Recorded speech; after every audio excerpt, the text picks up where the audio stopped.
हमारे सभी YouTube family को बहुत बहुत जय जय श्री सीताराम। मैंने अभी पहले भी एक शीतला माँ की स्टोरी आप सभी के साथ शेयर की थी।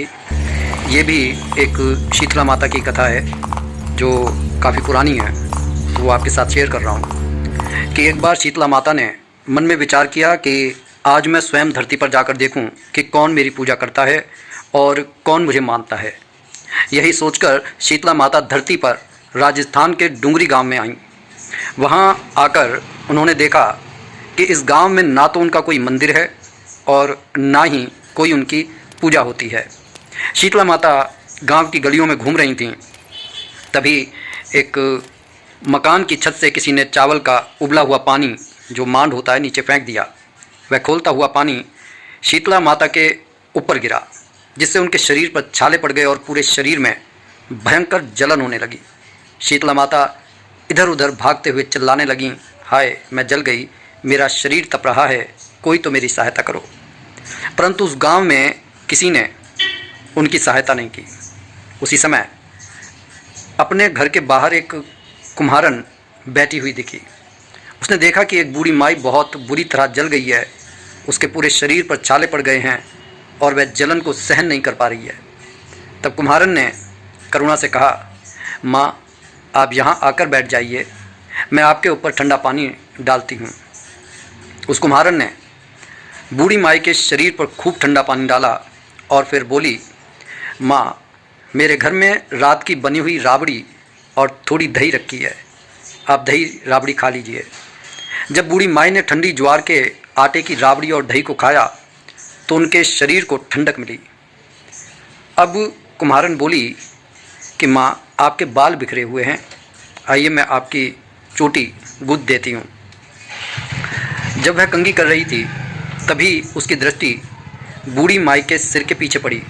उसने देखा कि वहाँ एक आँख छिपी हुई है। यह देखकर वह डर के मारे भागने लगी।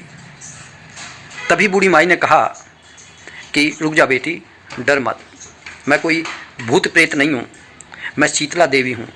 मैं तो धरती पर यह देखने आई थी कि कौन मुझे मानता है और कौन मेरी पूजा करता है।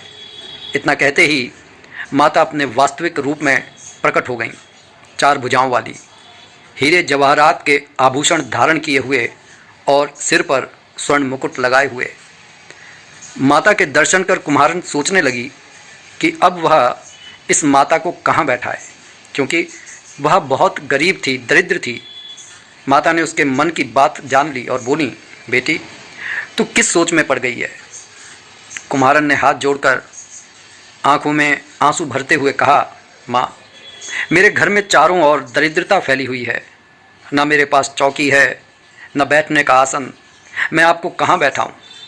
यह सुनकर शीतला माता प्रसन्न हुई। उन्होंने कुम्हारन के घर के बाहर खड़े गधे पर बैठकर एक हाथ में झाड़ू और दूसरे हाथ में डलिया ली। माता ने झाड़ू से उस कुम्हारन के घर की सारी दरिद्रता समेटकर डलिया में भर दी और उसे दूर फेंक दिया। फिर माता ने कहा, बेटी मैं तेरी सच्ची भक्ति से बहुत प्रसन्न हूँ, अब तू मुझसे कोई भी वरदान मांग ले। कुम्हारन ने हाथ जोड़कर कहा, क्या कहा कि माँ मेरी इच्छा है कि आप इसी डुंगरी गांव में स्थापित होकर यहीं पर निवास करें और आपने जैसे मेरे घर की दरिद्रता झाड़ू से दूर की है, वैसे ही जो भी व्यक्ति होली के बाद आने वाली सप्तमी को श्रद्धा भाव से आपकी पूजा करे, आपको ठंडा जल, दही और बासी ठंडा भोजन अर्पित करे, आप उसके घर की दरिद्रता भी दूर कर देना। आपकी पूजा करने वाली स्त्रियों का अखंड सुहाग बना रहे और उनकी गोद सदैव भरी रखना। साथ ही जो पुरुष शीतला सप्तमी के दिन नाई के यहाँ बाल ना कटवाएं, धोबी को कपड़े ना दें, ठंडा जल, नारियल और फूल अर्पित कर परिवार सहित ठंडा बासी भोजन करें, उसके व्यापार और काम धंधे में कभी दरिद्रता ना आए। माता ने कहा, तथास्तु, अर्थात ऐसा ही हो बेटी, तूने जो भी वरदान मांगे हैं मैं सब देती हूँ। साथ ही मैं तुझे यह वरदान देती हूँ कि धरती पर मेरी पूजा का मुख्य अधिकार केवल कुम्हार जाति को ही होगा। उसी दिन से डुंगरी गांव में शीतला माता की स्थापना हुई और उस गांव का नाम पड़ा शील की डुंगरी। शील की डुंगरी भारत का एकमात्र मुख्य शीतला माता मंदिर माना जाता है। वहाँ शीतला सप्तमी के अवसर पर विशाल मेला लगा करता है।